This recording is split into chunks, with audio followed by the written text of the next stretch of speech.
Okay, so we're back. Hello. Hello. We're trying to be serious as we can because this is a really serious subject. Okay, going back to the end of last year, went away on holiday, came home. Basically, Mitchell has a partner called Abby Pocock. Hi, Abby. And she looked really ill. A couple of days later, she was admitted to hospital and sadly, she had cancer. And at that stage, it was really difficult for me because how do I help my son to help his partner, and can I put sticking plaster on things? No, there was nothing I could do. But thankfully, Abby's getting much better. Things are really working out. And so now I'm going to try and put a sticking plaster on it with my son. And I spoke to Abby and said, what can I do to help? How can I? And she said, straight away, could you help the Teenage Cancer Trust? So that's why the Bristol Mile Monkeys, Mitch and I are going to do work for the Teenage Cancer Trust this year. So Mitch will tell you a little bit more about what they do and how they do it. So obviously Abby's worked quite closely with the Teenage Cancer Trust. Mainly, well, since she's been diagnosed. I mean, days before she was diagnosed, a lovely woman called Claire came into her room. Unfortunately, she wasn't there at the time when I had to do a little bit of stalling. But over the past 6-7 months, Abby has continually worked very closely with Claire. And I think the importance of her role, I mean, given the circumstances and the severity of the situation, I think she's gone above and beyond. And I can definitely say that about the majority of the people that we've come across from the Teenage Cancer Trust. They're Abby's liaison, they're Abby's shoulder to cry on when she's not feeling so great. They've just been so understanding and so fantastic. So Abby has a type of cancer called lymphoma. We were really fortunate and unfortunate that basically it grew straight on her mediastinal, which is like the back of your sternum. It grew backwards into her heart and closed off the blood vessel. So this gave her a blood clot, which sounds pretty shocking, but actually it was the fortune that made us find this cancer and be able to get it treated. So not quite so much of a... you have to kind of spin the negatives into positives, but... And this is all, she just wants us to be Yeah. positive. There's going to be no like, you know, we're going to put a smile on it, we're putting a spin on it, because people survive and flourish and just do God knows what great things And after having cancer. In such a you know? professional environment and in such a sterilised environment in terms of people's personality, things you are and aren't allowed to say, it's a difficult job to be a doctor or a nurse. And Abby being a student nurse would definitely know that. But the Teenage Cancer Trust really did seem to fill the void of friend, and like that kind of like professionalism and the friendship, The and they kind of found they did really find that middle ground with Abby. And I mean, she's 23, she's lost all of her hair, she's on injections and God knows what, and medication for the foreseeable future, and it's all a really dour situation. And a lot of the times the most laughs and the most fun we have had have been in the presence of somebody from the Teenage Cancer Trust that can just plainly make it that light-hearted in a terrible situation. Like these guys, Teenage Cancer Trust, represent people 13 years of age to 25.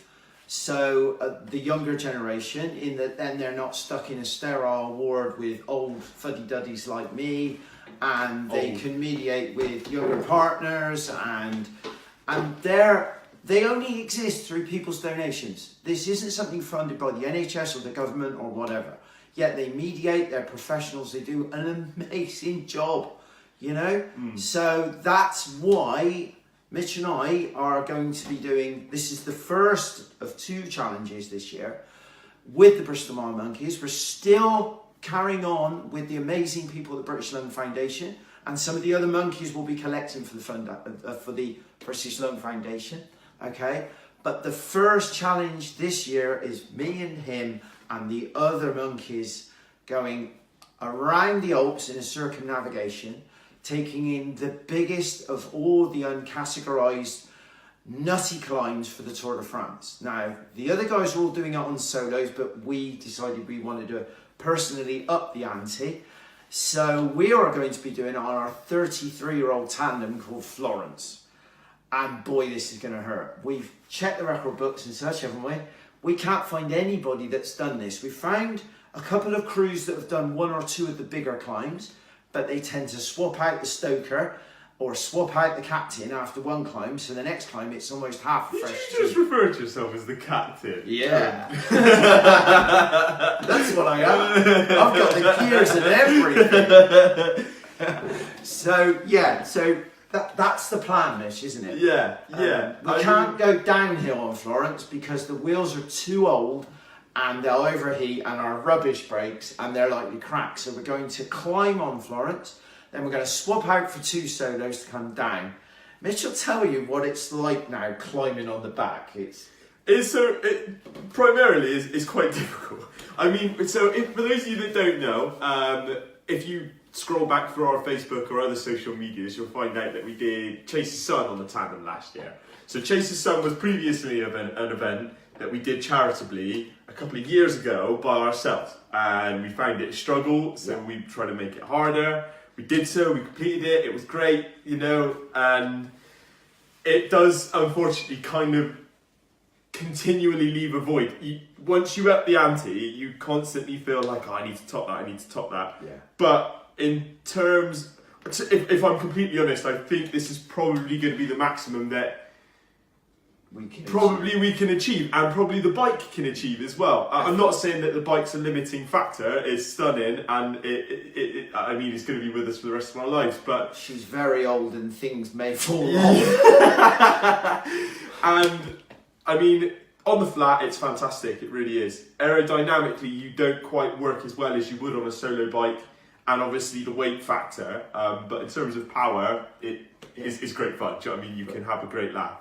The second it seems to tip uphill, it's horrible. It's not too great, and you can't stand up. That's the thing. I think that's the thing I find most frustrating is you can't stand up, and even when you do, you're working really hard to try and not wobble around, so your core hurts, and